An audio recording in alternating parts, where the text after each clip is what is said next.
एक और serious section है, जज अगर जुडिशियल मशीनरी का मिसयूज कर रहा है किसी आरोपी को फायदा पहुंचाने के लिए, ऐसे कंडीशन में उस जज के खिलाफ 409 लगता है आईपीसी का, जो उसका करस्पॉन्डिंग सेक्शन जो भी है, तो उसमें उम्र कैद, आजीवन कारावास की सजा का प्रावधान है जज के लिए, मतलब हर पब्लिक सर्वेंट के लिए, और जज भी पब्लिक सर्वेंट है।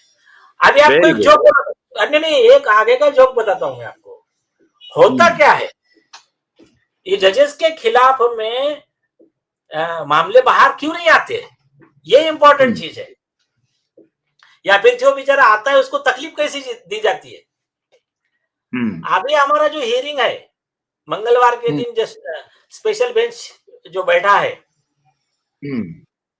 उसमें देखो कभी भी अगर जज का करप्शन एक्सपोज करे तो जिन वकीलों का रोजी रोटी वो जज के करप्शन के बेस पे चल रहा है, उनकी दलाली के बेस पे चल रहा है, जो चापलूस है, या फिर जिनको हफ्ता हफ्ता मतलब जो भी है उनका दुकानदारी चलती है, उस पे लिफाफे पे घर चलाने वाले कुछ लोग हैं, तो ये दलाल चापलूस वकील या फिर उनके बार एसोसिएशन, तो ये क्या करते मालूम है क्या,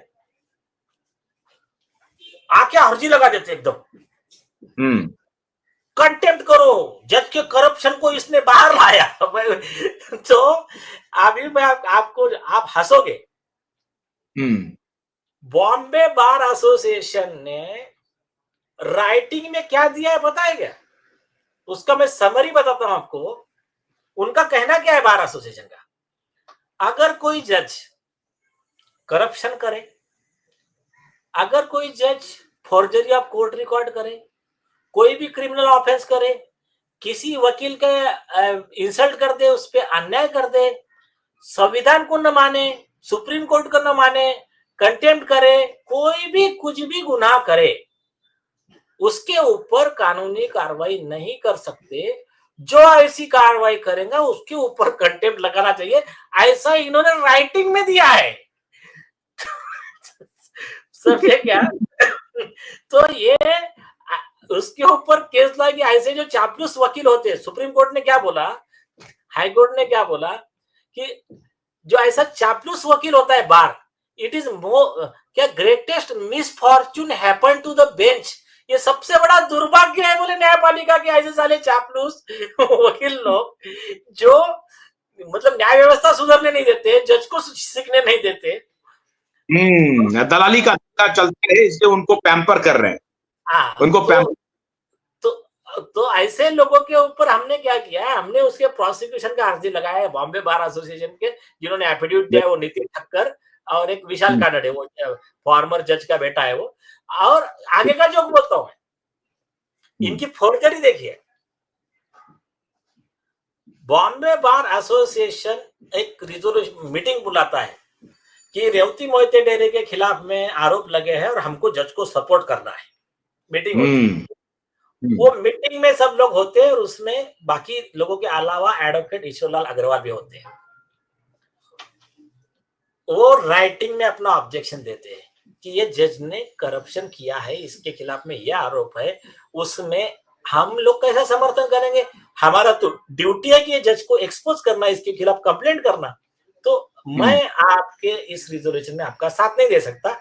और भी जो लोगों ने बोला ये एडवोकेट नितिन ठक्कर और विशाल कानड़े आके इधर हाईकोर्ट में एफिडेविट देते, पूरे बार ने यूनानिमसली डिसीजन लिया है कि जस्टिस रेवती मोहिते डेरे को सपोर्ट करना है।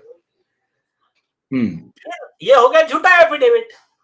हमने वो राइटिंग में दिया हुआ रिसीव्ड कॉपी इनका ही खुद का, वो लेकर अर्जी लगाया कि ये बॉम्बे बार के वकीलों को कस्टडी में लिया जाए जो ये ऐसा झूठा एफिडेविट दे रहे हैं।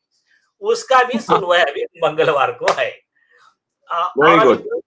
चलते चलते एक बात और बताता हूं मैं, indirect tax versus RK Jain. RK Jain एक रिपोर्टर थे आपके तरह, उन्होंने जुडिशियरी का करप्शन एक्सपोज किया। तो ये इनडायरेक्ट टैक्स प्रैक्टिशनर एसोसिएशन, ये चापलूस लोग थे, इन्होंने बोला कंटेम्प्ट हो गया, जुडिशियरी का करप्शन एक्सपोज कर दिया। सुप्रीम कोर्ट में आर्गुमेंट हुआ, शांति भूषण साहब थे, सुप्रीम कोर्ट ने बोला क्या, उसने जो बोला वो सही है कि गलत है, इतना बताओ। बोले सही है। सही है, तो फिर ये कंटेम्प्ट कैसा हो गया? उसने तो अपना ड्यूटी निभाया, संवैधानिक कर्तव्य निभाया। अभी तुम्हारी बारी, तुमने उसके खिलाफ कंटेम्प्ट क्यों डाला? उसके कॉन्स्टिट्यूशनल ड्यूटी में तुमने प्रावधान डाला, 2 लाख रुपए कॉस्ट बैठाया, बोले इनको दो, जिनके खिलाफ तुमने ड्यूटी कंटेम्प्ट पिटीशन फाइल किया। 2010 का जजमेंट है, देख लेना।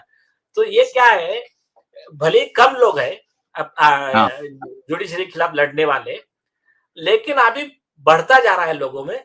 तो कई लोगों को लॉ नहीं मालूम करके फ्रस्ट्रेशन आ रहा है, लेकिन फ्रस्ट्रेशन की जरूरत नहीं। लॉ, आप Indian Bar Association advocate Nilesh Ojha करके आप जाइए, हमारे वेबसाइट पे जजेस के खिलाफ कंप्लेंट कैसा करने का, उसका केस लॉ क्या है, लॉ से जाइए ना। हमको देखिए, कानून हाथ में लेने की जरूरत नहीं है, कानून में बहुत अच्छा प्रावधान है। और ये कोर्ट किसकी पर्सनल प्रॉपर्टी थोड़ी, हमारा कोर्ट है भाई, हमारा संविधान, हमारा देश है, हमारा कोर्ट है। हम इसको सुधारेंगे। वो कोई किसके, वो चाहे चंद्रचूड़ हो या और कोई हो, उनकी क्या बाप की प्रॉपर्टी थोड़ी है किसकी?